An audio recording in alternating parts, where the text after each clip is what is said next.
Price அல்லாஹ். கர்த்தரும் இரட்சகருமாகிய இயேசு கிறிஸ்துவின் இனிதான நாமத்திலே வாழ்த்துகிறேன். கர்த்தர் உங்களை ஆசீர்வதிப்பாராக.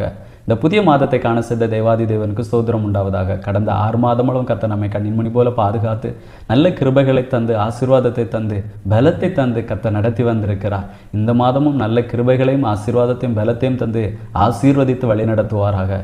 லூக்கா எழுதின சுவிசேஷம் 1வது அதிகாரம் 49வது வசனம். வல்லமை உடையவர் மகிமையானவைகளை எனக்கு செய்தார், அவருடைய நாமம் பரிசுத்தம் உள்ளது. கர்த்தருடைய பரிசுத்த நாமத்திற்கு மகிமை உண்டாவதாக. இந்த வார்த்தை இயேசுவின் தாயாகிய மரியாள் சொல்லக்கூடிய வார்த்தை. ஆங்கில வேதத்தில் பார்க்கும் பொழுது அங்கே சொல்லப்பட்டிருக்கிறது, வல்லமை உள்ளவர் எனக்கு பெரிய காரியங்களை செய்தார் என்று சொல்லப்பட்டிருக்கிறது. நம்முடைய வாழ்க்கையிலே அநேக காரியங்களை விசுவாசித்து நாம் அநேகருக்கு சாட்சியாக என்னுடைய வாழ்க்கையிலே கர்த்தர் பெரிய காரியங்களை செய்வார் என்று நாம் விசுவாசத்தோடு சொல்லியிருக்கிறோம். ஆனால் நாட்கள் கடந்து வந்த பொழுது அநேக காரியங்களை இனிமேல் எனக்கு கர்த்தர் இதை செய்வாரா என்கிற சந்தேகங்கள் நமக்குள்ளே வருகிறது.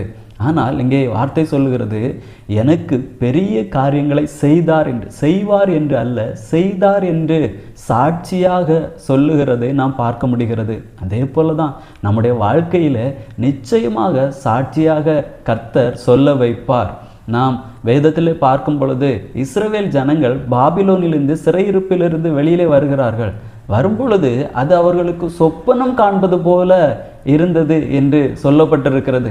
ஏன் சொப்பனம் காண்பது போல இருந்தது?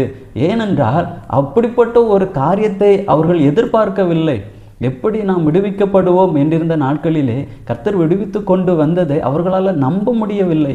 அதே போல் யோசேப்பினுடைய சகோதரர்கள் வந்து யாக்கோபினிடத்தில், யோசேப்பு எகிப்திலே நல்ல உயர் அதிகாரியாக இருக்கிறான், அவனை பார்க்க போவோம் என்று சொன்ன பொழுது யாக்கோபு அதை விசுவாசிக்கவில்லை. ஏன்னா நம்ப முடியாத ஒரு காரியம். ஆனால் அதை கர்த்தர் யாக்கோபிற்கு காண்பித்து கொடுத்தார். அதே போல தான் நம்முடைய வாழ்க்கையிலே நம்மால் முடியாது என்ற அநேக காரியங்களை நாம் நிர்ணயம் பண்ணி வைத்திருக்கிறோம். என் வாழ்க்கையிலே இது ஆண்டவர் செய்வாரா என்கிற சந்தேகத்தோடு, இனிமேல் என் வாழ்க்கையில் இது நடக்காது என்ற அநேக காரியங்களை நாம் முடிவு செய்து வைத்திருக்கிறோம்.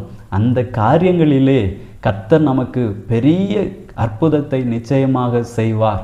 எப்படி அந்த சிறையிருப்பிலிருந்து ஜனங்கள் வெளியில் வந்தது போல, அது எப்படி அவர்களுக்கு சொப்பனம் காண்பது போல இருந்ததோ, அதே போல நம்முடைய வாழ்க்கையிலும் நாம் எதிர்பார்க்காத சில நன்மைகளை கர்த்தர் நம்முடைய வாழ்க்கையில் நிச்சயமாக செய்து சாட்சியாக சொல்ல வைக்க போகிறார். எப்படி கர்த்தர் எனக்கு பெரிய காரியங்களை செய்தார், வல்லமை உள்ளவர் எனக்கு பெரிய காரியங்களை செய்தார் என்று நம்மை நிச்சயமாக சாட்சியாக சொல்ல வைப்பார்.